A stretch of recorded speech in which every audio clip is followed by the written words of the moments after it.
Good morning, everyone, and welcome to the Municipal Property Assessment Corporation's first special event for Ontario Realtors. My name is Chris Fusco, and I'm the Director of Real Estate and Strategic Accounts at MPAC, and I work with the real estate boards and brokerages in Ontario and help manage the relationship between MPAC and the Realtors. I'm pleased to report that we have over 1,400 people registered for this event today. It's our new record for our webinar series for Realtors. And I'd really like to thank you for spending the time in the morning with us today. And we're really excited for what we have planned on our agenda. With me on camera is my colleague for over 26 years, for me anyway, Greg Martino. He's MPAC's Vice President and Chief Valuation and Standards Officer. Morning, Greg. Morning, Chris. Good morning, everyone. Greg is responsible for developing and implementing valuation and assessment standards, policies, and procedures in support of MPAC's delivery of assessment services in Ontario. Greg has more than 30 years experience in assessment, and he provides the corporation with valuation and oversight to some of the most complex property portfolios in the province. Before we jump into today's session, just wanted to give you a quick overview of today's agenda. So if you could flip to the next slide, Justin, that'd be great. So at 9:40 approximately, we're going to have our session on insights on the real estate market. Pleased to report that Jason Mercer is in attendance today from the Toronto Real Estate Board, which you're all familiar with, and Shaun Cathcart from Korea. And our host, Greg Martino, is going to be hosting this event. Afterwards, we're going to be getting into our AVM model, which is MPAC's automated valuation model. It's our 20-year anniversary of this product, and we've got some great guests. We've got some familiar faces for realtors who have been attending our webinar series with Max Ma and Mark Lauren. And we've got the infamous Professor Percaccio joining us, who was the initial creator of our AVM product. So we hope to wrap it up by 11:30, and so let's get started. So Greg, as you know, COVID's challenged us all personally, and there's been a lot of professional challenges too. At MPAC, we found ourselves in a unique situation when the pandemic hit. Any comments on that, Greg?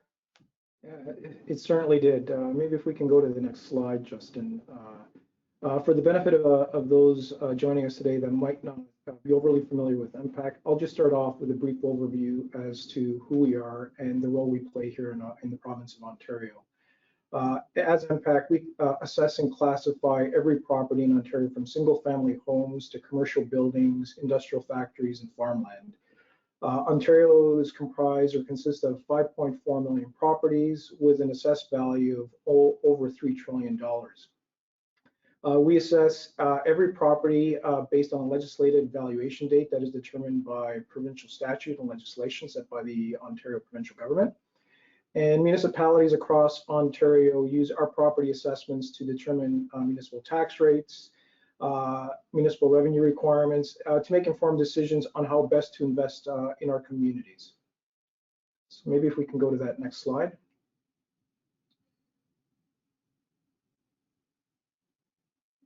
So as you said, Chris, we did find ourselves in a fairly unique situation when the pandemic struck in March of last year. At that time, as an organization, we were about to deliver a province-wide assessment update, which would have updated every property value in the province of Ontario to a new valuation date of January 1st, 2019. So updating our current value assessments from January 1st, 2016 to January 1st, 2019. Unfortunately, as a result of the pandemic and everything else that was going on within the province and globally, quite frankly, the provincial government made the decision to postpone the assessment update at that point in time. Yeah, it's a good point about the valuation date, Greg. As realtors in Ontario, the real estate boards license the assessed value for all the realtors to access, either through public records application or Geo Warehouse. And one comment we hear a lot is, hey, why are the assessments so low? And again, as you said, it's because the valuation date is based on January 1st, 16. What does that mean for property owners? Any impact to property owners with this? It's a great question. It means that every time we're making a change to a property right now, whether or not we're capturing a renovation or a new build, we're evaluating what the property would have reasonably sold for as of January 1st, 2016. Again, the 2016 valuation date is in place, has been in place for the 2017 to the 2020 taxation years. It has been extended as a result of the postponement for the 2021 and 2022 taxation years. By doing this, every property in the province of Ontario continues to be valued as of the same point in time. So everyone's treated consistently as of a given valuation date. Oh, that's great. And while the assessments are frozen at a January 1st, 2016 value, I believe your teams, we're still monitoring all the current sales activity, aren't we? Absolutely. We're continually monitoring what is happening in every property sector, and we're trying to keep our property database and inventories up to date. We're also meeting with industry stakeholders in various property sectors to hear from them about how the pandemic is impacting them, and collecting property data to validate our analysis to ensure that we're accurately reflecting what we're seeing within the market, and ensuring that when the decision is made to update all property values, when the provincial government says the reassessment is back and a new valuation date is determined, then we're in a position whereby we've got the appropriate information, up-to-date information to update value for all properties, 5.4 million properties in the province of Ontario, to reflect current market conditions. Great. So it's great time. Why don't you jump into showing how the market's changed since the pandemic hit, and I'll turn it over to you with a few slides.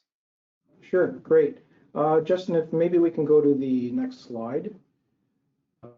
And our guests later on, both Jason and Shaun, will get into greater detail with respect to some of these sectors. But just to give you a sense from MPAC's perspective, as I mentioned, MPAC regularly collects and analyzes property information and sales data to inform our valuation process to support the assessment function and the assessed values that we return to municipalities for the purposes of municipal property taxation.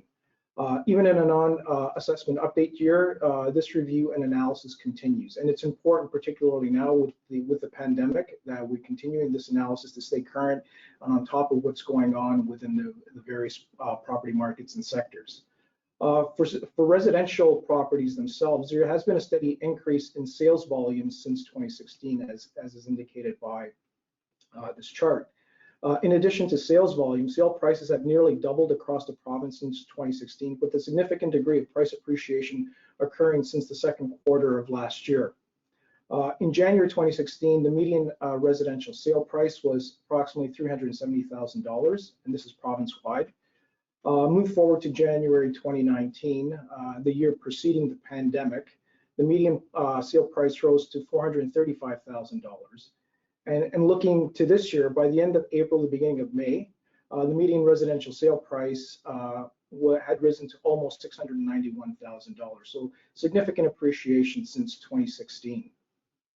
Our speakers, like I mentioned earlier on, will get into greater detail. But when you look at the data at a regional level, you can see several areas of the province where this trend is even more prominent. The pandemic, as we've seen over the last 15, 16 months, has changed certain behaviors. And we've seen some evidence that, at least in the short term, remote work or work from home has resulted in increased demand, and the lack of supply for suburban detached homes and waterfront properties has led to some significant price appreciation within these property types. Therefore, from that, it really isn't surprising that some of the largest increases that we've seen since 2016 have occurred in areas such as London, Kitchener, Windsor, with Cottage Country and the Hamilton and Mississauga areas not that far behind. Even in Northern Ontario, we've seen more than 50% increases in residential sale prices since that period.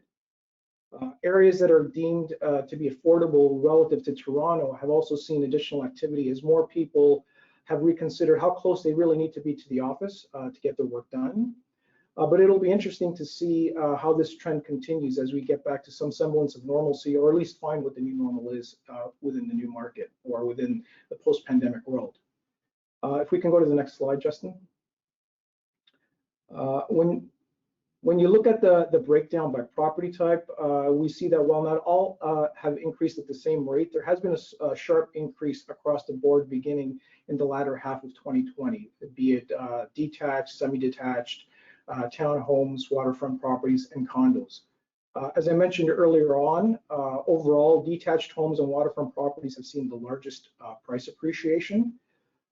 Changes in condo price levels have lagged other housing types across Ontario, except for Toronto, where prices have started to rebound.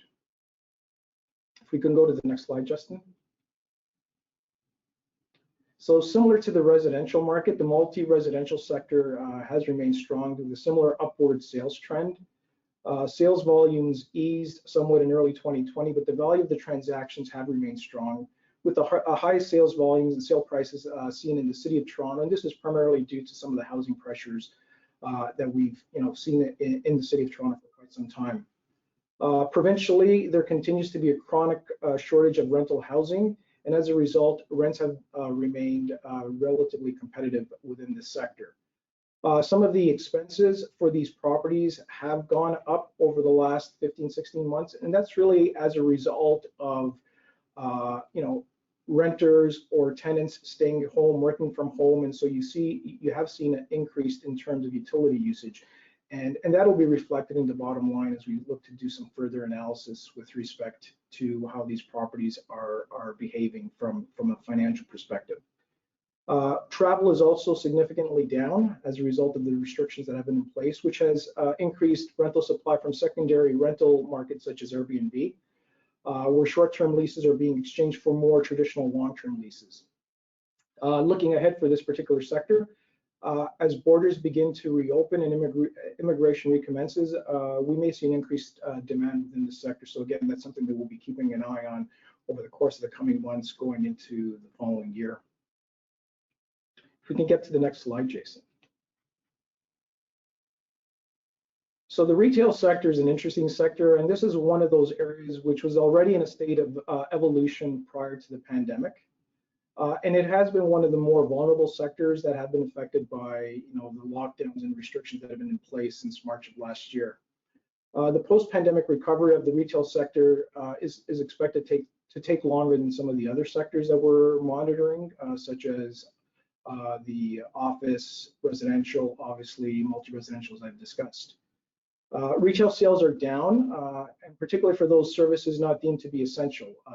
Pandemic-related restrictions and shutdown have had a significant impact in certain subsectors, such as full-service restaurants, enclosed shopping centers have really been hit the hardest, where they have not been able to be accessible or open to consumers. Sales volumes and prices were trending downwards in 2020, suggesting that some investors within this portfolio were taking a wait-and-see approach, given the market uncertainty that currently exists. However, some of the recent property sales that have occurred during the first part of 2021 indicate that there is a bit of a bounce back, both in terms of volumes and average sale prices. But again, this is going to be something that's going to take some time, particularly within this sector, and it'll evolve, and it is something that we will look to monitor over the course of the coming months. Perhaps we can go to the next slide, Justin, sorry. One of the factors to keep in mind for the retail sector is the impact of online shopping. And really the trend for online shopping has been accelerated by this pandemic. E-commerce has been on the rise since 2016, but there has been a significant spike in online sales during the past 15 months, both as retailers and consumers look to work through the various lockdowns and restrictions that have been put in place. While shopping online has become the new normal, Canada still lags behind the United States and other countries within this particular area. However, the pandemic has accelerated entry or growth in this area for many retailers, as they've really tried to find alternative ways of getting their goods to consumers due to the shutdowns. The current trend suggests that there may be lasting consumer behavioral changes, in some retail sectors. So it'll be interesting really to see what these behavioral changes mean to the bricks and mortar real estate going forward, and which retail formats are in the best position to succeed as we enter this new environment moving forward. If we could go to the next slide, Justin. So in terms of standard industrial, this is one of those instances where there's been an impact to retail as a result of the lockdowns, but industrial has been one of those sectors that has benefited as a result. The standard industrial sector has experienced price appreciation across all markets, with sales indicating an average increase of 45% between January 2016 and January 2019. With continued appreciation and average sales indicated increases over 70%. And really the shift in growth in online shopping, as noted earlier, has had a downstream impact on this sector, with sites once used for traditional marketing, manufacturing are now being repurposed or replaced with last mile distribution facilities to provide timelier and much more efficient delivery of products to end consumers. So we've seen increased demand for sites to accommodate data centers, distribution, and other businesses used that are related to both either information or product logistics, particularly within the GTA, or for those locations that are in close proximity to vibrant and strong transportation networks. These factors have all had a positive impact on sales and property values within the sector. And the review that we've seen certainly indicates that that is the case in terms of both price and sales appreciations. So maybe that's my update, Chris, in terms of what we're seeing and how we're continuing to monitor the market in preparation for the next assessment update. Certainly, we are within challenging and unique times, extraordinary times. And it's important from our perspective that we continue to monitor what is going on in the market, so our future assessments are indicative of what is going on within the marketplace. Yeah, that's great. Thanks, Greg. One question that I saw that came in, and we get this a lot in the assessment industry, not only from the realtors but from taxpayers. Obviously, with a 2016 market value going up so significantly, there's an assumption out there that everyone's taxes are going to increase at the same amount. Perhaps you could just help explain that the taxes are related to the municipal budgets and the tax rates are adjusted accordingly. It'd be probably good to attendees. Yeah, no, that's correct, Chris. So reassessments are effectively revenue neutral to municipalities. What they really do is they determine how the municipal revenues are distributed across a municipality. So for example, if a municipality identifies that they have X requirement for revenue and their assessment base is Y, then they determine a tax rate to determine how to distribute those municipal revenue requirements amongst that assessment base. If the assessment base increases and the municipal revenues remain the same, the tax rate is lowered because they've got a greater assessment base from which to work with. Again, it's a redistribution mechanism that takes into account the value of properties. It's not necessarily intended to result in additional revenues for municipalities. In a reassessment, if you've gone up, if your property has increased at the same rate on average as other properties within the area and the municipal requirements in terms of revenue requirements remain the same, you should not see a taxation or property tax increase as a result of a reassessment. Again, it's revenue neutral.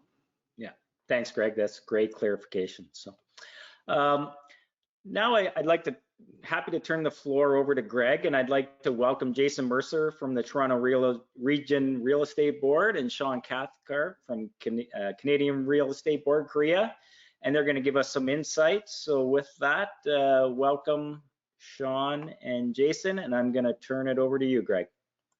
Thanks, Chris. And again, from my end as well, welcome Jason and Shaun. And thank you to both of you for being with us today. I'm sure for those of you on the line, these two people are familiar faces to you. Jason Mercer is the Toronto Regional Real Estate Board's Chief Market Analyst and Director of Service Channels. He leads TREB's market analysis program and oversees TREB's MLS services department and the delivery of information and data products to the TREB membership. Welcome, Jason. And good morning and welcome to Shaun Cathcart.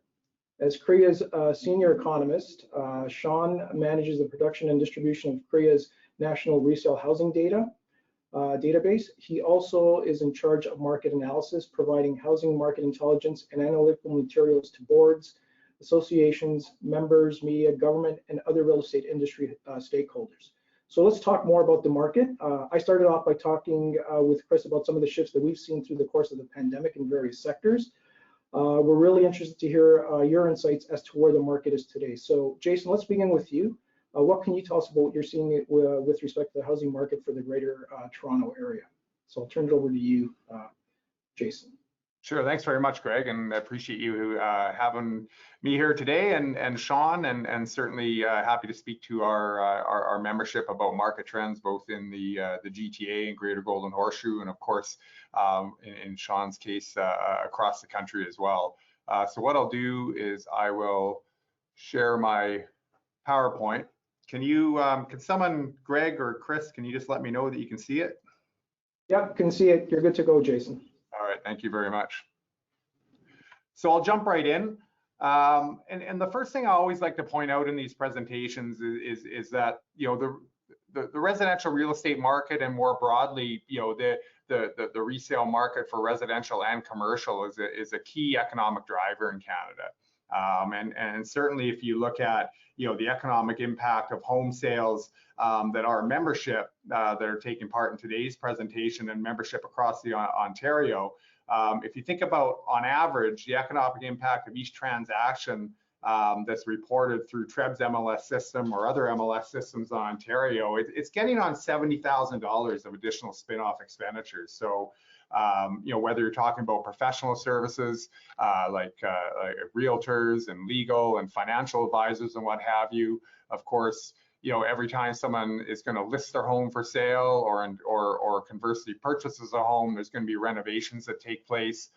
People are going to buy new furniture, other general household purchases. Obviously, it costs money to move as well. And so all that together on average adds up to about $70,000 per expenditure. And so when or per sale. And so when we're talking about, you know, 100,000 plus transactions per year, we're talking about billions of dollars of spin-off expenditures. But probably even more importantly is the fact that, you know, those spin-offs are also associated, at least in part, with hundreds of thousands of jobs, and they're associated with government revenues to all three levels of government.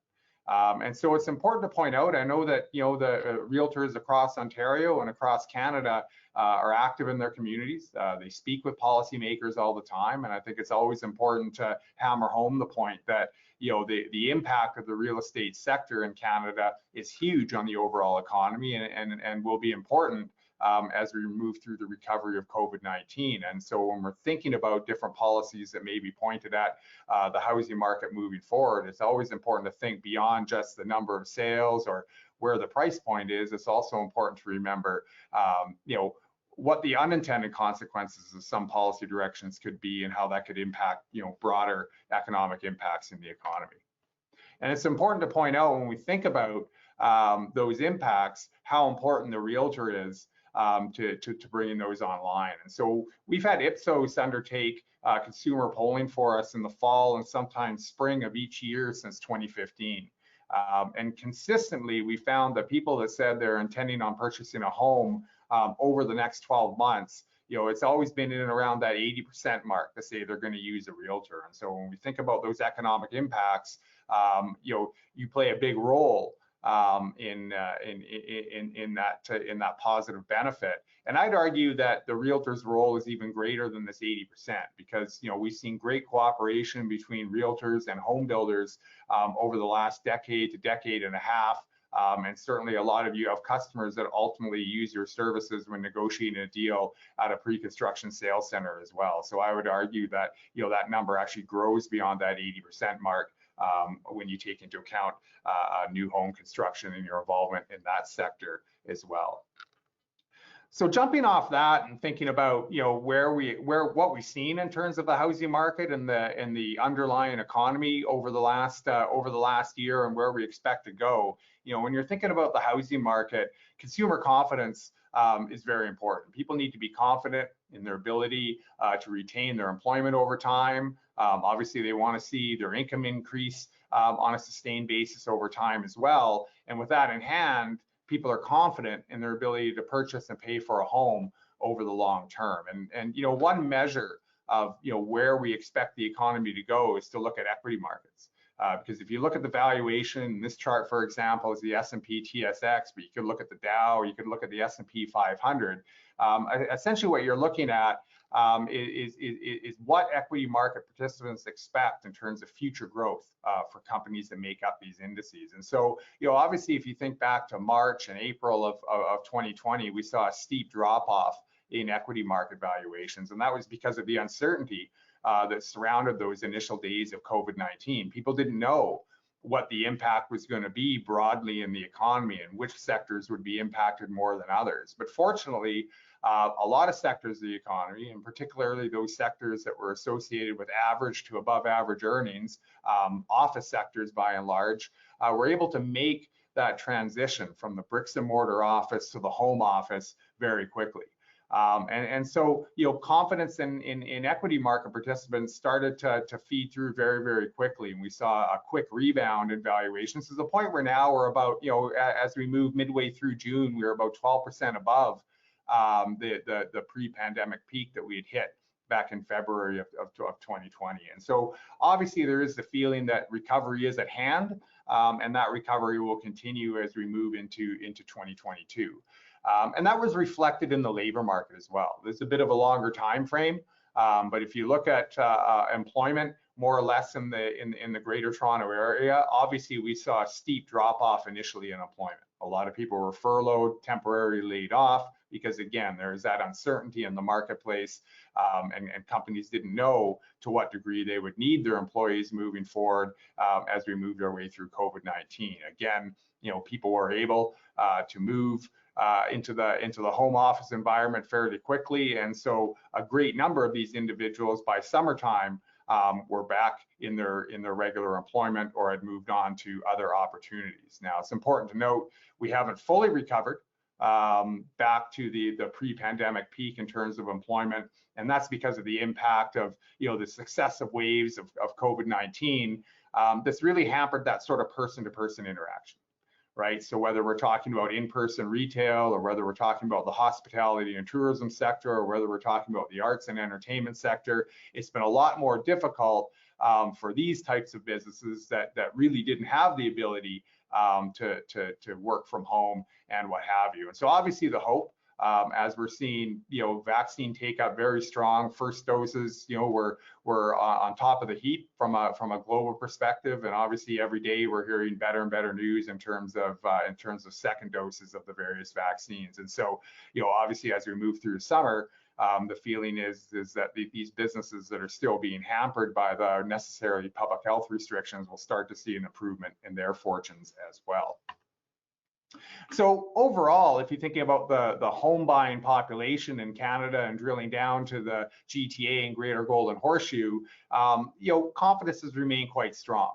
I'll talk in a little bit though about, you know, the impact of population growth or lack thereof. But it's important to point out that while domestically we've seen a lot of demand for ownership housing, we haven't seen much in the way of population growth. And if you think about, you know, how population in the GTA, how the number of households grows on a year in, year out basis, and this is the case for, you know, many other areas across the country, it's based on immigration.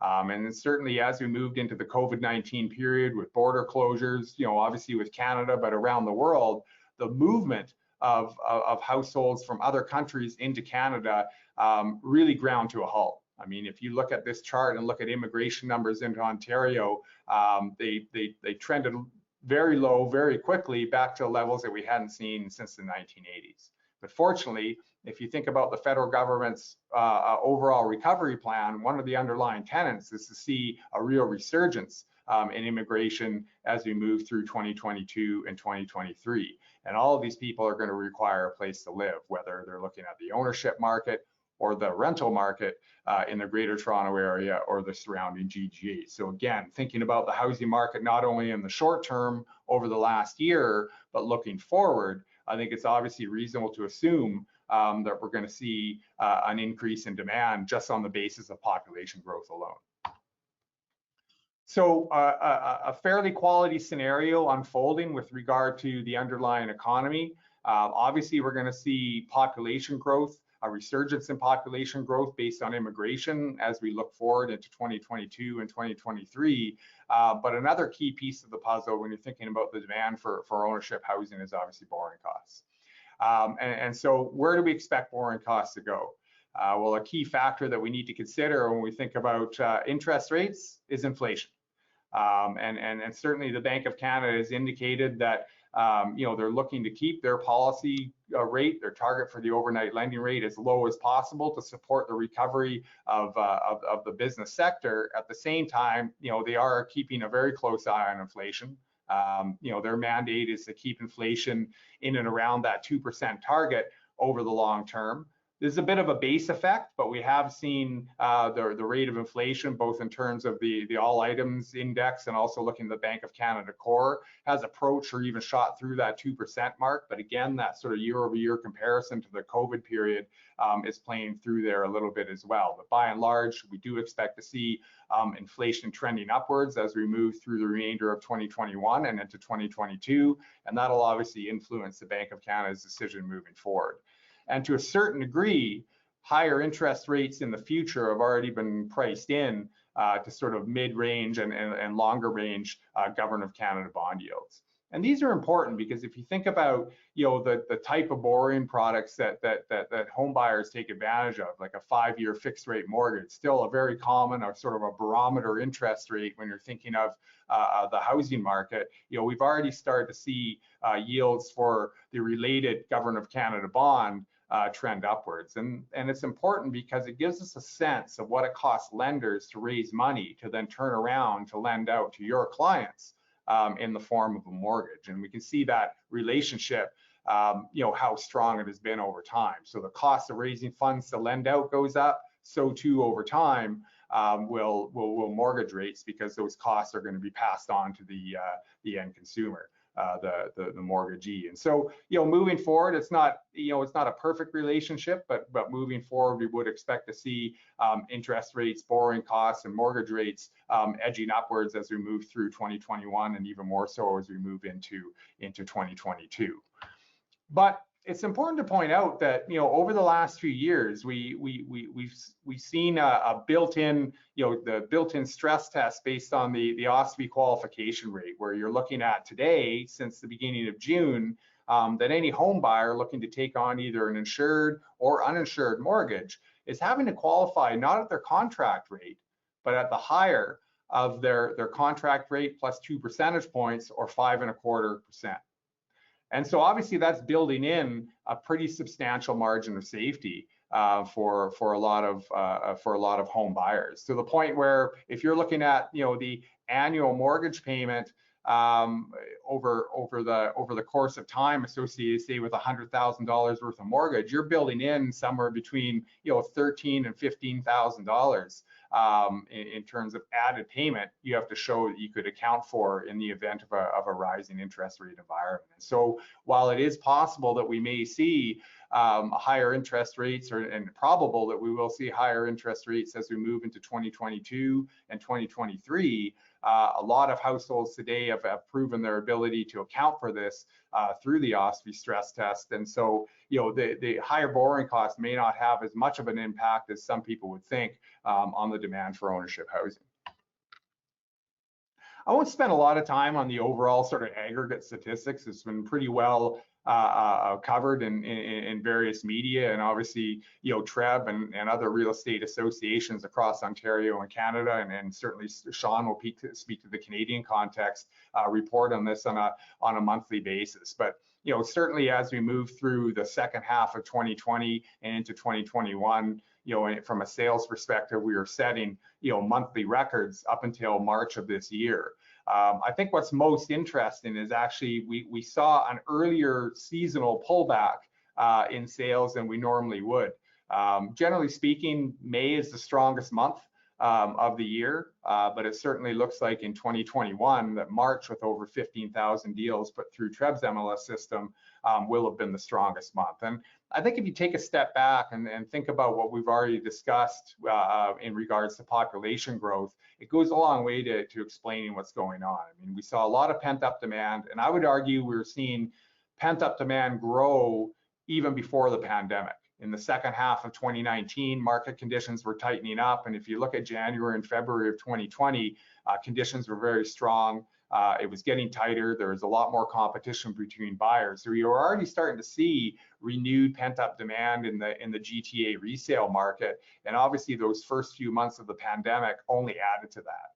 But we have satisfied a lot of that, obviously, through the record sales that have been reported, and at the same time, we haven't seen much in the way of new households forming in the GTA. And so it makes sense that we're starting to see a bit of a pullback off those record numbers. That's not to say that we're not still seeing very strong numbers, certainly very strong from an historic perspective, but off that peak that we saw in March. Now, looking forward into 2022 and 2023 with renewed population growth, I would certainly expect these sales numbers to remain strong.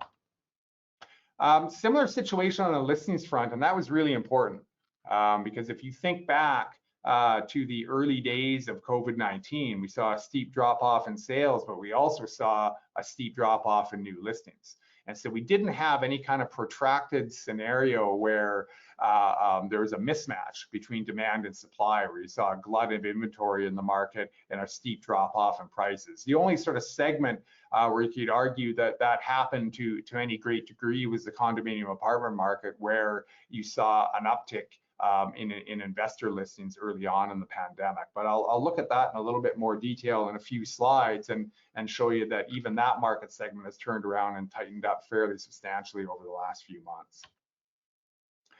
And so if you think about home prices then, because sales and listings moved more or less in lockstep during the pandemic, and as we move through the recovery period in the second half of 2020 and first quarter of well, really the first 6 months of 2021, we've actually seen sales growth outstrip listings growth more often than not in most market segments. And so as a result, we've seen more and more competition between buyers in the marketplace, and have seen strong double-digit increases on a year-over-year basis in terms of home prices. So thinking about our forecast for the average selling price in the GTA, we're coming in for the first time at over $1 million across all home types and across all areas within our Market Watch coverage area. I would argue that we may even see that number a little bit higher than our point forecast, which was at $1.25 million.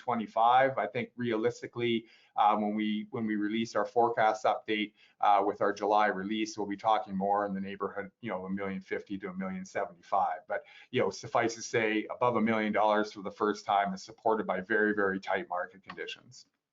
But again, I want to shift away from those sort of aggregate numbers that have been well publicized and talk more about some of the sort of emerging trends that we've seen, or certainly well talked about trends, since the onset of COVID-19. And one of the things Ipsos does for us when they do our consumer polling at the end of each year, obviously they're asking, are you intending on purchasing a home over the next 12 months? But then if a respondent answers yes to that question, then they're asked a series of additional questions around things like, where are you going to buy a home? And what we saw is relative to previous years, there is a real uptick in buying intentions in the regions surrounding the city of Toronto, so Halton, Peel, York, and Durham, whereas buying intentions were down relative to previous survey years in the city of Toronto. And we did see that play through, obviously, in our sales numbers that we're reporting through TREB's MLS system. Because if you look at the orange bars, it's just sort of a smoothed out year-over-year sales growth. But you see that certainly, through much of the early recovery from the pandemic, we are seeing sales growth well out in the 905 area codes, well outstripping sales growth in the 416. That started to change a little bit, certainly as we've moved into the new year, as we moved into 2021. And a lot of that has to do with a recovery, a later recovery of the condominium apartment sector, of where there's a lot more condominium apartments for sale in the 416 area code versus some of the suburban regions. But I do want to make a point, because a lot has been said around people moving out of the city of Toronto and perhaps even more broadly moving out of the GTA into surrounding Greater Golden Horseshoe regions, or even further afield into cottage country. And so these are different components of migration. And I know Shaun's going to probably go into even more detail on this. But if you look at, since say 2015 or 2016, net inter-provincial movement, so that's people moving from, say, the city of Toronto in this chart to other parts of Ontario, that's been increasing. And I think even more importantly is to look at this slide, where you're looking at people moving out of the Greater Toronto area proper to other parts of Ontario. And so while COVID-19 certainly put this trend under the magnifying glass and arguably accelerated it as we move through 2020 and into 2021, by the same token, it was already a scenario that was unfolding. Because if you think back to 2016, 2017, before the onset of the Fair Housing Plan, we were talking about issues that were seeing a real increase in home prices. We were talking about the lack of inventory that had resulted in very tight market conditions. And even during that period of time, we were starting to hear about more and more people looking further afield into places like Hamilton, Kitchener-Waterloo, Guelph, Barrie, Peterborough, and the like.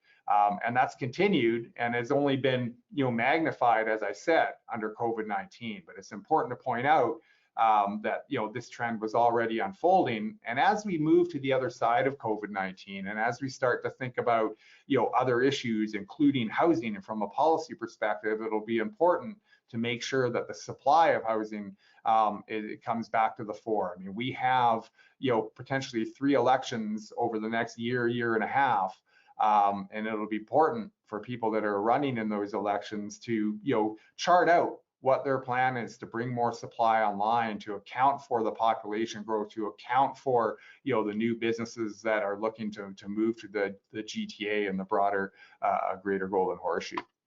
And when you think about our membership statistics, that's also reflecting buyers moving further afield. And so if you look at the bars, the blue portion of the bars is sales reported through our MLS system outside of the Greater Toronto area, and the yellow line is just looking at the percentage of those transactions. It's really been trending upwards, over the period of time that I discussed. And so it makes sense. If you're a realtor and your clients are looking further and further afield to meet their housing needs on an affordable basis, then obviously, our membership has been looking further afield to meet their clients' needs as well.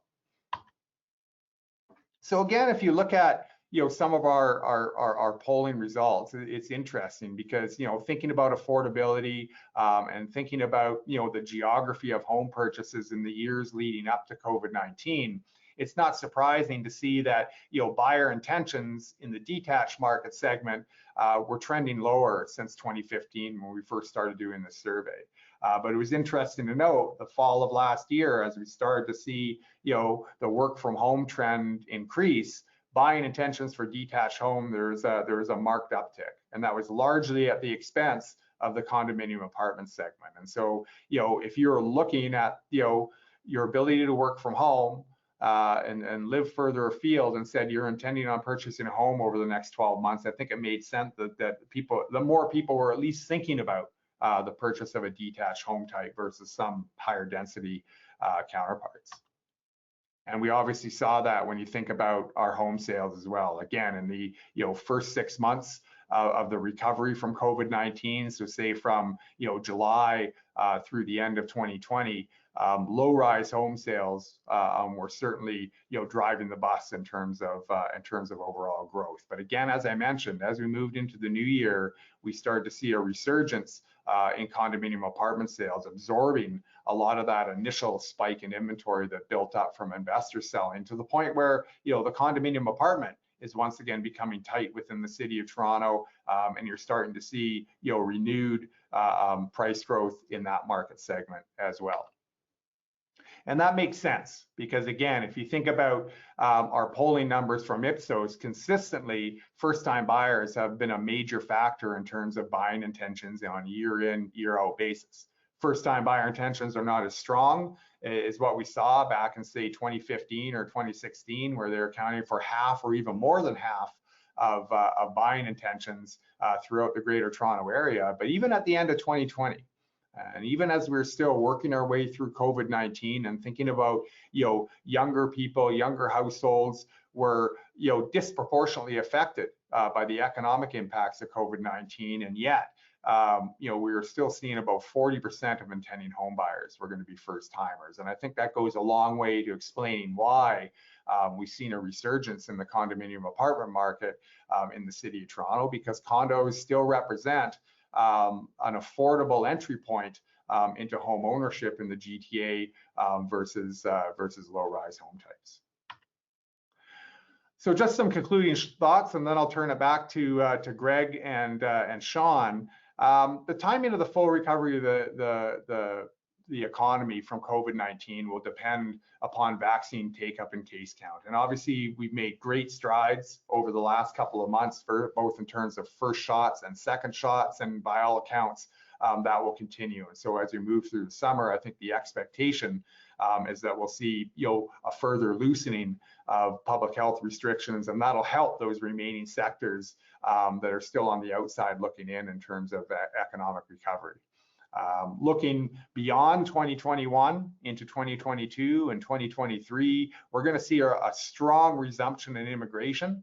And when you think about the rental market, we're also going to see a strong resumption to non-permanent migration. So students moving to the GTA to go to school, people working for international firms that may have a project for a couple of years in Toronto, they'll be looking for rental accommodation as well. And so, again, this suggests very strong demand for housing overall, and both in the ownership and rental segments over the medium to long term.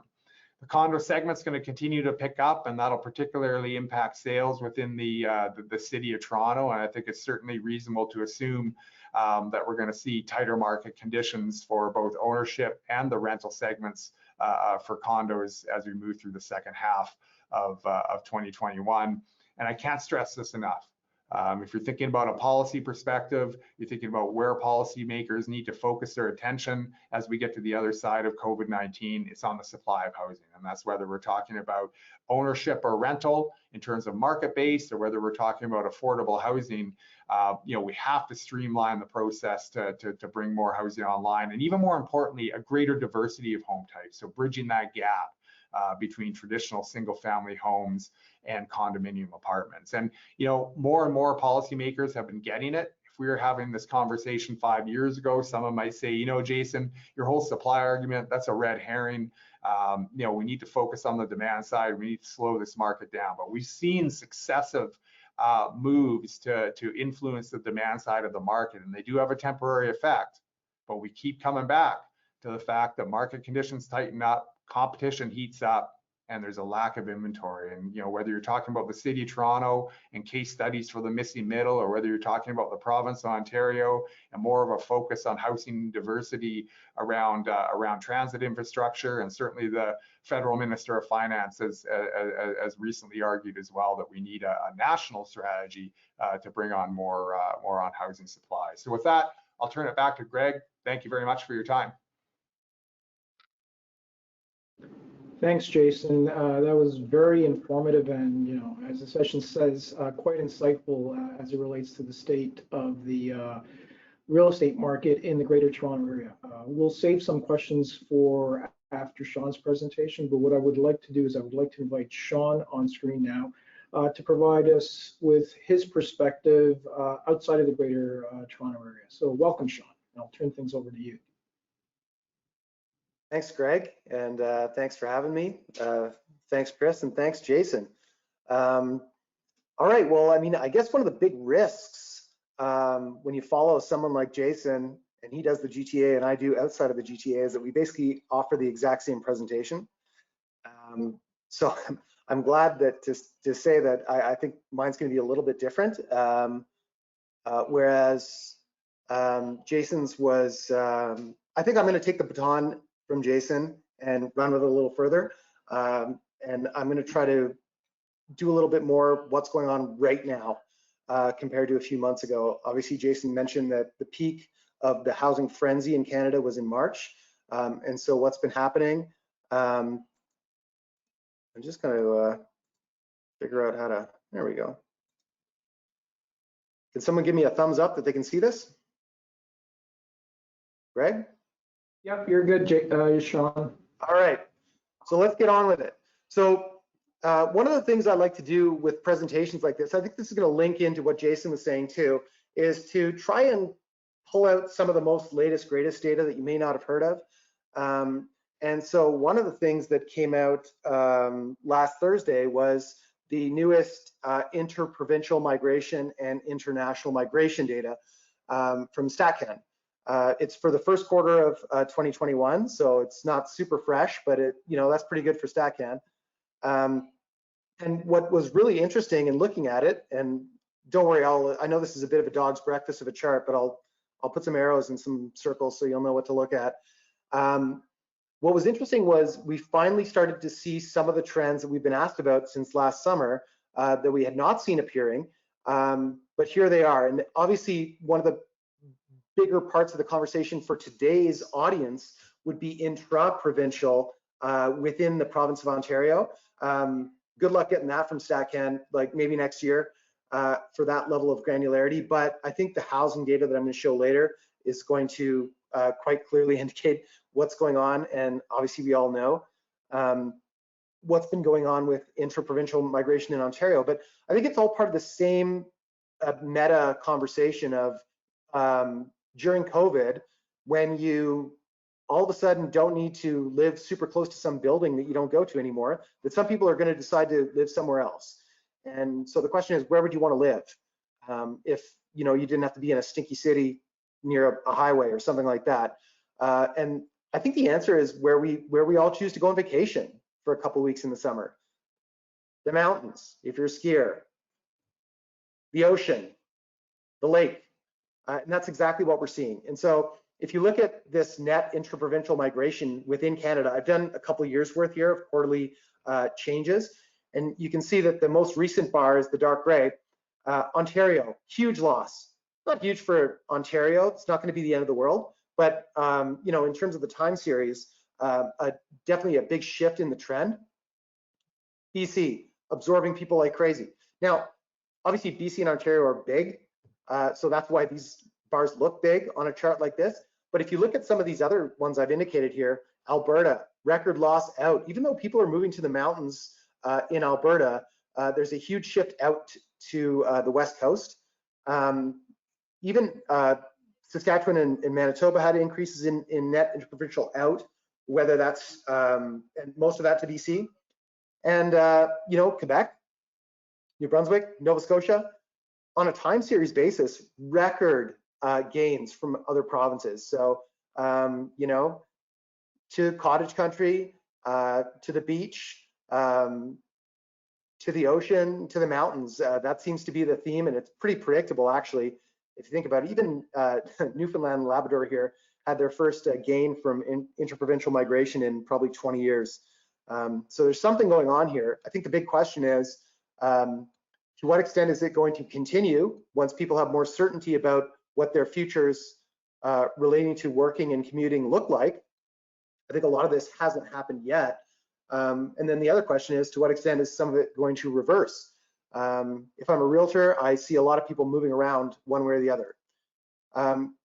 Now, this is international in-migration to Canada on a quarterly basis. And obviously there's, a is portrayed as a big headwind in 2020 and 2021 because of COVID. But in reality, this is a long-term major, the most major housing demand factor we have in this country.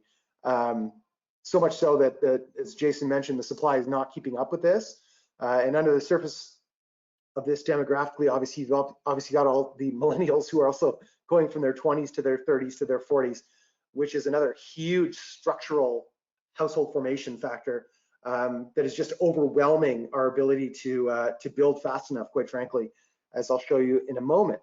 But I think what's interesting here, oh, there's me. Now, this is a seasonal series.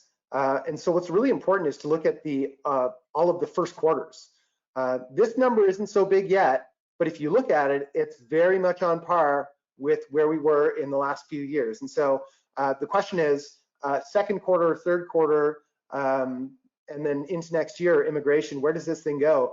I think it's entirely possible with vaccination going the way it is, with the government's policies the way they are, that this thing could be way up here. I mean, 200,000, that used to be closer to an annual number, not a quarterly number. And so keep this one in mind. Stay tuned. International immigration and population growth are coming back. I think they're going to come back in a big way because they have to. Everyone wants them to. And so again, to Jason's point, it's like, do we have the supply, or is this just going to be an exercise in frustration? But just generally, inter-provincially and intra-provincially, people are moving around a lot. And that's how the resale numbers that we report can go from 500,000 a year to, in March, over 800,000 a year on an annualized basis, which is ridiculous. But the reason is because people are moving around. And like I say, if I'm a realtor, I'm happy about that. Whether they continue to go in the direction they've been going during the pandemic, or whether that turns around, is the question. And maybe it's going to be some of column A and some of column B. The problem, as you can see here now, I'll just stop myself and just tell you what you're looking at.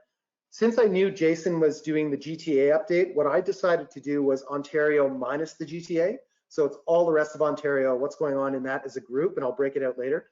But you know, it's an interesting exercise, because in the past, if you had done that, you would say, well, you know, what's going on in the rest of Ontario is sort of like Toronto Junior.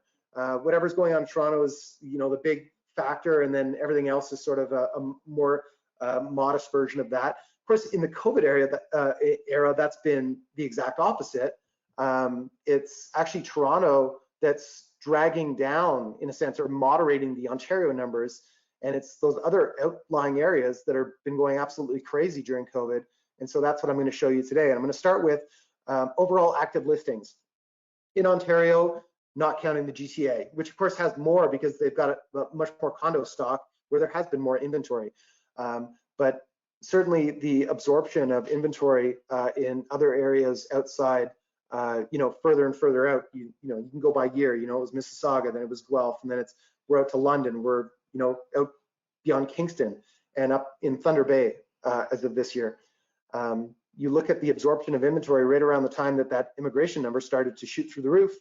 And quite clearly, this has been going on for 5 or 6 years. This is not a COVID era thing. This is a long-term cyclical issue that has not been addressed. To Jason's point about demand policies that address demand, here's your fair housing in B20. Clearly, you know, only a Band-Aid solution, temporarily sort of delaying the inevitable and making us all feel like we've maybe done, sort of started to solve a problem that clearly we had not. COVID hit here, for anyone that's wants to say that the current situation we're in is because of COVID. You know, if I didn't mark this on the chart, you'd barely even be able to see that there was even a blip in this line. And of course, where we are today is virtually a record low. And you know, think about that. That's an 80% decline in the listings that are available for people to buy in the places where people want to buy them most right now. And so obviously we'll get to the price side of things in a minute, and it's not all that surprising. I know that for many of you that represent buyers, it's just an exercise in frustration. And again, like, you know, at the TREB level, I know at the Ontario level and here at CREA, We are #1 priority in lobbying the government is supply, supply, supply. You can't just have population growth go from 300,000 a year to 4 to 5 to 6, and who knows what next year without having the kind of construction to across the housing spectrum to accommodate that, without having the kind of issues that we're all looking at exactly right now. This is the number of months of inventory outside of the GTA in Ontario. We're under a month.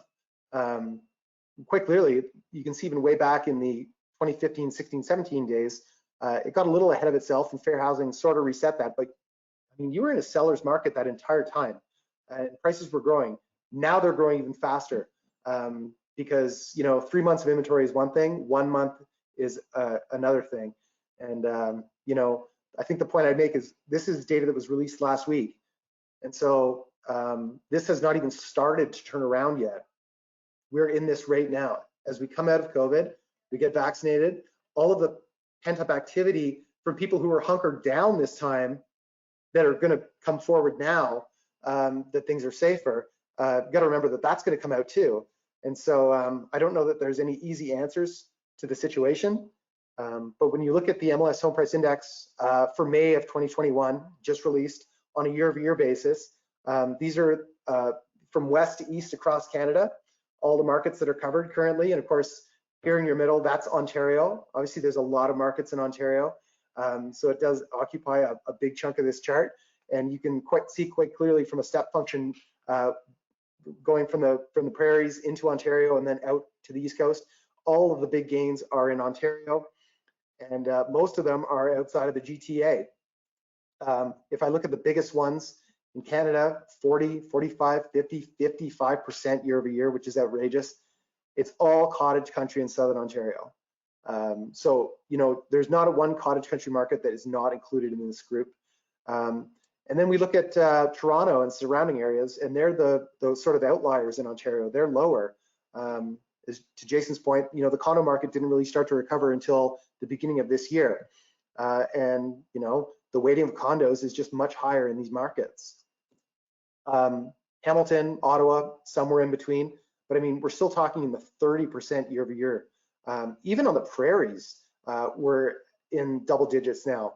And then, like I said, the places that we consider sort of vacation spots are the ones that are really blowing up. So you got your cottage country, Vancouver Island, interior BC, these places that are just outperforming, but nowhere outperforming price-wise like cottage country in Ontario, and to a slightly lesser extent, Western Ontario, basically as far as you can drive away from the GTA to the west, and believe it or not, Thunder Bay, sort of like Toronto cottage country if you just keep driving for another couple of hours. So when I put all these markets together on an average price chart, you can see what's happened during COVID.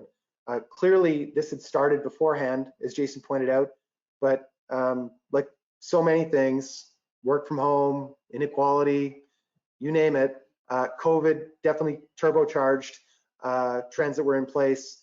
And, like I say, taking the GTA out of this, which had actually not performed or underperformed the rest of Ontario, really shows you that of all places in Canada that have really gone white hot during COVID, it's places in Ontario outside of the GTA, and $200,000 on that average price in the space of 1 year is an outrageous result, but that's where we are. The thing I would point out in terms of the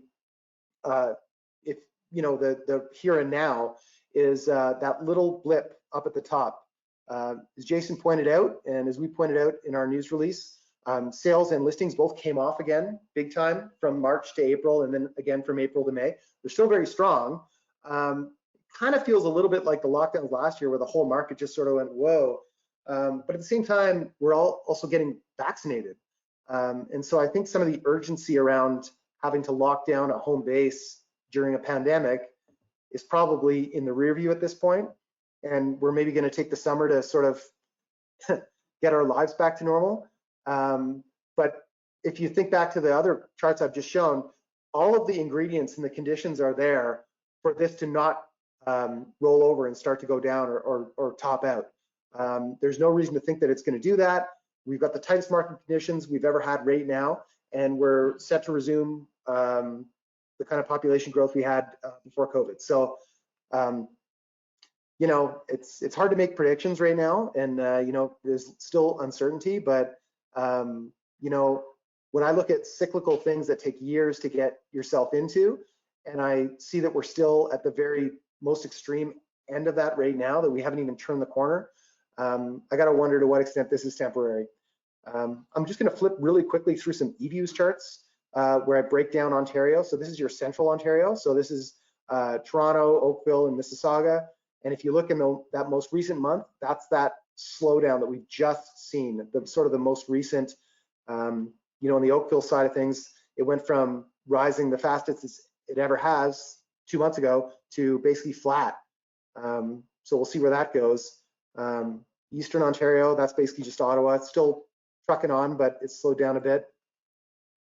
Northeastern, so all of the cottage country markets that have gone up by like 50% in the last year. You know, whether it's Kawartha, Prince Edward County, you know, the Lakelands, Barrie, Peterborough, Southern Georgian Bay, all slowing down too.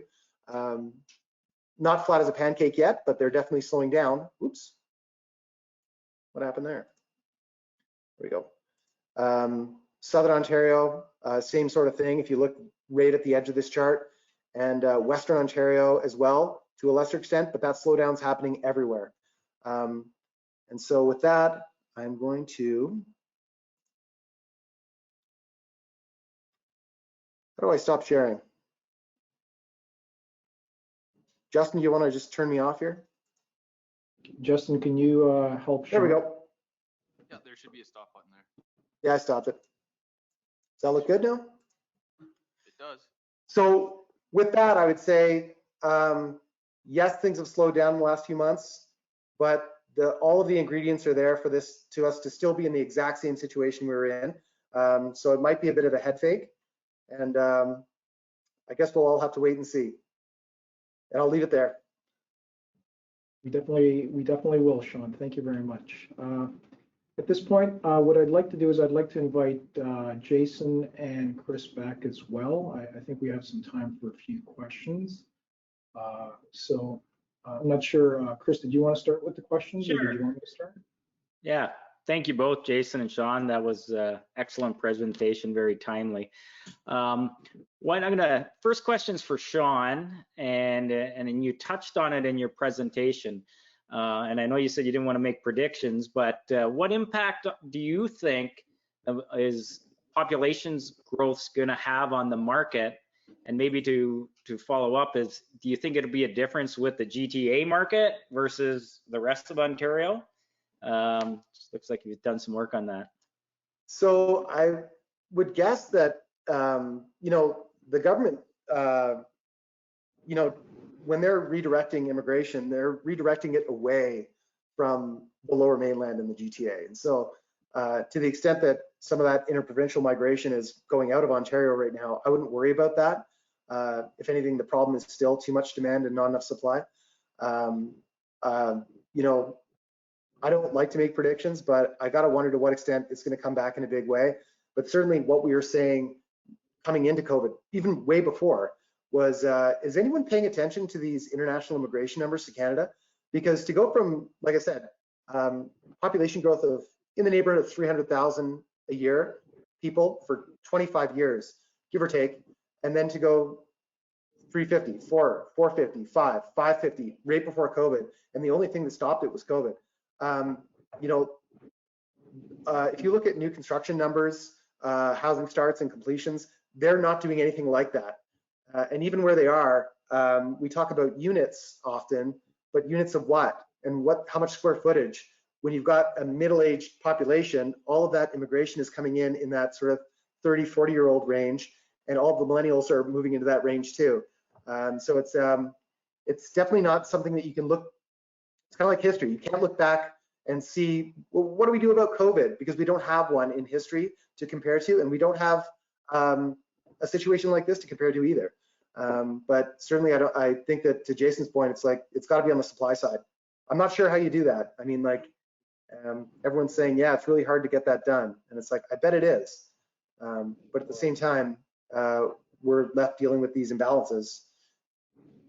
So, you know, unless the government wants to change their immigration policy, but my understanding is that that's part of the recovery strategy is to get that ramp right back up. So, and even maybe make up for lost time. So on that point, it's interesting. Do you see any quick fix to this whole, and maybe for Jason as well, quick fix to this whole inventory issue? Because I know that it's a challenge right now to try to bridge that gap. And from what I've seen and what I've read, there's some challenges with respect to accessibility of the trade industry, materials and whatnot. So with the immigration that you spoke about coming in, post-COVID and some of the other movement and the ongoing demand, how do we bridge that supply gap or that inventory gap? I know it's a difficult question, and I don't know if anyone has the magic bullet for it. I wonder. Sorry, go ahead. Sorry, Jason. I was just going to say, I wonder to what extent this the redistribution of people away from the most dense centers is maybe a little bit of a solution. To the extent that that lasts, but we'll see. That's a bit of a question mark, right? Right. Yeah, and certainly from bringing on more new supply, right, and however that looks, whether it's the traditional development that we've seen, or really what we need is a bit of a shift away where we're seeing a greater diversity of home types being built. But that again is not necessarily easy because people are resistant to that type of change as well. One of the things that the City of Toronto is doing is a couple of case studies to look at ways to I guess streamline the development approvals process and look at other options to see more sort of missing middle housing being built in existing neighborhoods, so plexes and stacks and this type of thing that bridge that gap. And we actually did a podcast with Brad Bradford, who's a counselor out in the beaches. And one thing he mentioned is that whether you're looking at building a fourplex or building a 500-unit condo, a lot of the same hoops and a lot of the same timeframes apply, right? And so I think a lot of the solution lies in somehow streamlining that whole development approval process, and also probably educating to a certain degree that high density development or higher or even medium density development doesn't necessarily have a detrimental effect on existing neighborhoods. In fact, quite the opposite. I mean, and if you look at some of the studies that we've had done around this sort of missing middle issue and what have you, looking at case studies in other parts of the world and certainly south of the border, is that in most cases you're seeing a bump in property values, you're seeing a bump in quality of life, because it also tends to bring in a greater diversity of land use generally, so closer proximity to work and play and what have you, because all of a sudden you have a population density that can support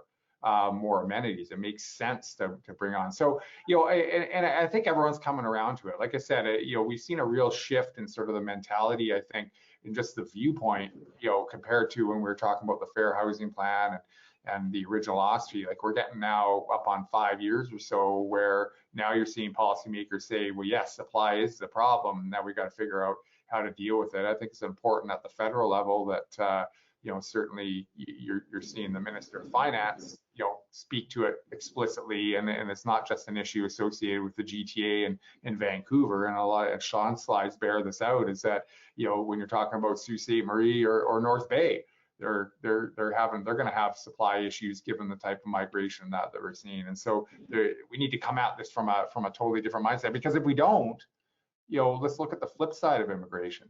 Right? If people don't think, and businesses don't think, that they can move to great areas like the GTA and Vancouver and what have you, because there's not going to be a ready supply of affordable housing, well, they're going to look elsewhere.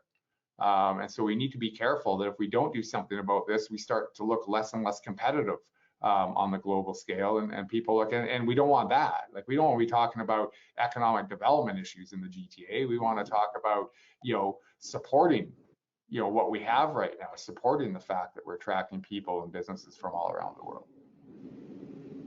I would agree. Those are all excellent points. With respect to the that work from home trend and the distance between the traditional workplace and home having increased over the last 15, 16 months as a result of the pandemic, and some of the flexibility that's been introduced into the workforce or the workplace. Do you see that trend continuing? And if so, what do you believe, or do you see the increase or continued appreciation in some of these surrounding areas in terms of sale prices, property values increasing or continuing as well?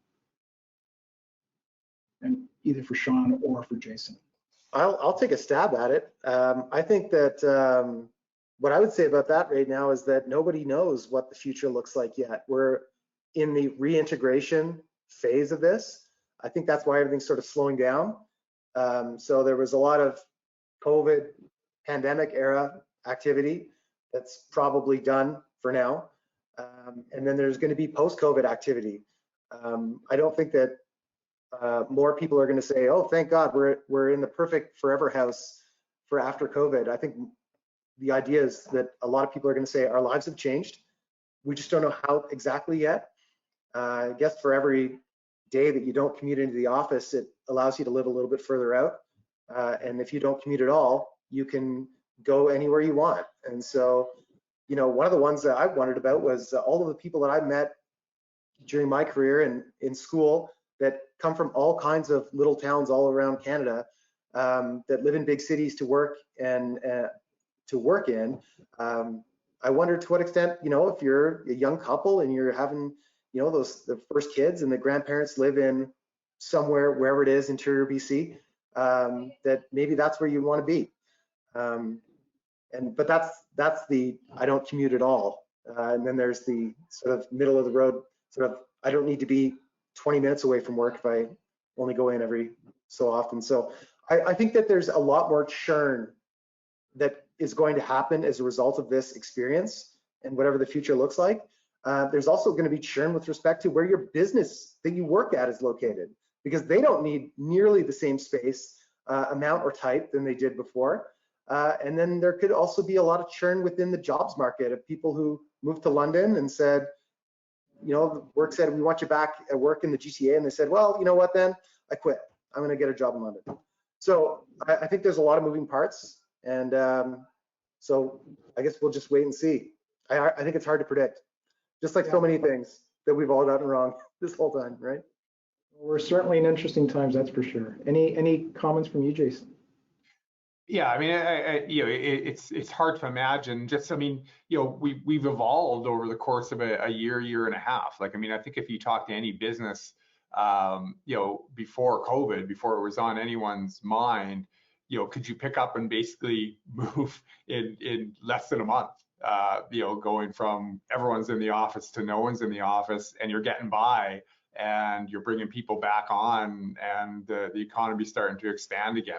So I think that a lot of businesses realize it's certainly easier than at first thought to have a workforce spread out, whether they're working from home or some sort of hybrid model. I do think that and talking, we have some commercial development forums at TREB as well, and I think a constant theme has been, people by and large will be, if you're an office worker, you'll be back in some sort of office context, at least, on a maybe a 50-50 basis. Maybe that ratio would change over time or what have you. But I think there'll certainly be sort of a hybrid approach. But I do think that there will be, a greater movement than what we're seeing right now back to, the traditional office space as well. But what does that office look like, in terms of layout and expectations of going to a specific place every day or what have you? I think that's probably shifted. I think Shaun made a good point too around just sort of churn on the commercial side of things as well. Just thinking about, what does retail look like? You're starting to see a real blurring of lines between retail and industrial, right? In terms of, if I'm ordering something online, it's not just in the ether, somewhere there's a distribution facility and there's a hub and spoke network that's getting stuff from that facility to my house in a day or less. And so you can see a repurposing going on now, and that continuing into the future.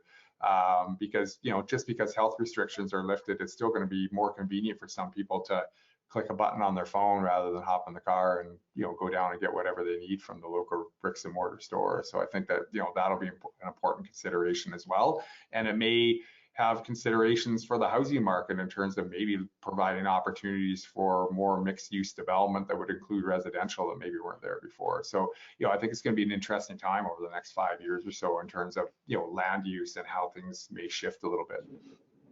Yeah, that is certainly an interesting point, Jason, because I know from our analysis and our reviews, we've seen that as well, where there were some changes afoot with the retail sector as an example, and this pandemic, as both of you have noted, has really accelerated some of these changes, right? These are changes that were occurring previously, but over the last 15 months, businesses, property owners have really needed to move forward much quicker to respond to our current situation. So yeah, some of this is going to be here to stay, and it's going to mean that some sectors are going to fare much better as a result as behaviors change. Chris, any questions from? Sorry, Jason. Honestly, I mean, it's just funny what a shock to the system does, right? Because I think all three of us presented slides that showed that, a lot of the stuff we're talking about as being, related to COVID was actually unfolding anyway, right? And it just sort of accelerated it and magnified it. And, so what we're seeing now, we were moving towards it, but probably a few more years down the road. Yeah, completely agree. Chris, any questions, comments from your end? Yeah, one last one. I think we got time for one more. And I apologize, I lost my connection. Not sure if Greg asked it, but Jason, I go back a couple of years ago when we were doing working with you on some foreign investment analysis. And this is a two-part question, one that's come in from the audience, but do you foresee any major impacts on foreign investment in this market? And B, do you guys foresee any of the government stepping in and trying to bring in any regulations, whether it's, and we've heard rumors of capital gains tax on your principal residence and things like that. Any insights that either of you may have on this? Well, I'd hope that, they'd look at slides like the one Shaun showed where, essentially, the various demand side policies, the real sort of big moves that were made, the Fair Housing Plan in Ontario, the OSFI stress test more broadly would convince them that, those type of measures are only, only work on a temporary basis until people kind of sort out what their next move is in terms of the housing market. I mean, really since the 08-09 recession, we've seen multiple rounds of changes to mortgage lending guidelines. We saw the Fair Housing Plan, we saw the OSFI stress test, and now we're going through another sort of round or tweak to the stress test. And yet, all the while, people continue to move to the GTA and other parts of Canada, and they require a place to live. And so, I mean, basically, policymakers need to ask themselves the question: do you think that areas like the GTA and Vancouver and broader Greater Golden Horseshoe are going to continue to offer something that attract people from other parts of the world, that attract businesses from other parts of the world? I think the answer is yes, and I hope that remains so. And so if you believe that, then is the answer focusing on demand side policies? It can't be, right? I mean, the answer has to be looking at ways to house people more affordably, and by more affordably, I mean providing enough options that you're not seeing the escalation in home prices and you're not seeing the escalation in rents. And the last thing, I'll kick it over to Shaun because I'm sure he has something to add, but the rental market has kind of gone under the radar since we saw a bit of a an upward tick in vacancy rates and average rents off where they were sort of in that pre-COVID period. But think about what's going to happen in the rental market, right? Especially on the condo front. We've seen a lot of investors exit the market over the last year. We're set to see more immigration. We're set to see more non-permanent migration. So essentially, we're going to be up against a lesser amount of rental supply as things pick up in 2022 and 2023 than what we had before. And so the supply argument is not just on ownership, it's going to be on the rental side as well. And this is a lesson because that the rental market supply didn't grow, but for condominium apartment investors, and they can move in and out of the market at will. And so it's not the same as seeing, in investment in purpose-built rental. And so I think that that's going to be a big topic of discussion over the next few years as well. John, any final comments? Sure. Well, I mean, it's a continuum, right? Just look at the car market right now. You know, they can't manufacture chips for new cars, and the used car market goes through the roof. You know, it's the same thing with housing. It's a continuum, and like it'll equalize itself. I think what I'd say about foreign demand is the same thing I'd say about, like, you know, any government policy. So you look at their the recent you know, foreign vacancy tax, right? It sets a precedent if you're somebody who's looking to maybe invest your money in Canada, that this government is going to maybe use you as a boogeyman to sort of blame sort of basic demand supply issues on. Or, you know, maybe now it's blind bidding is the new boogeyman as of a couple months ago. But when you continually step in, like with B20, like all of the other macro prudential policies that, quite frankly, in the fullness of time, it's good to have prudence. It's just, you know, it's obviously frustrating if that messes up your year when you're, you know, trying to run a business. But these are all the same. It's like if you have a government that's going to constantly step in and change the rules of the game, you can expect people to pull back, whether that's builders who haven't been building enough, whether it's foreign investment that might go, whoa, wait a second, like it's not like they're going to make it easier for me here. So I would say, you know, but that's good and maybe it's bad. And it's a way of, you know, I don't know if the intent is to communicate that to people who would otherwise be out there spending money. But that's what happens when you are constantly changing the rules of the game and making it harder for people. I don't know if that was an answer to the question or not, but that's the answer I have. That's great. Well, that's going to wrap up our panel discussion today. And I really would like to personally thank you, Jason, Greg, and Shaun for joining us.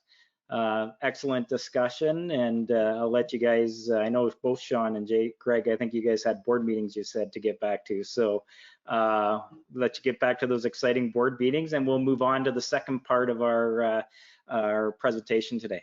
Thanks again, guys. Take care. Thanks very much for having us. Thanks a lot for having us.